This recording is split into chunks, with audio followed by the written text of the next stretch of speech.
Пайgambarыбыз алейхиссалам айтат: "Адам Аллах Таалага эң жакын болгон абалы түн ортосунда" dedi. Адамдардын баары уктап атканда туруп тахажжуд намаз окусаң, уктап турдуң, жылуу төшөгүңдү, түшүңдү буздуң, туруп даарат алдың.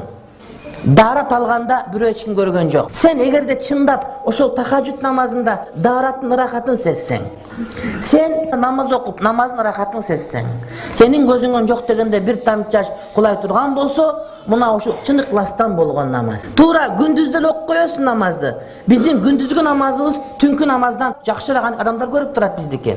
Эми адамдар эмес, Кудай көрүп турат деген түшүнүккө келе турган болсок, ошол учурда эң жакын болгон маселе.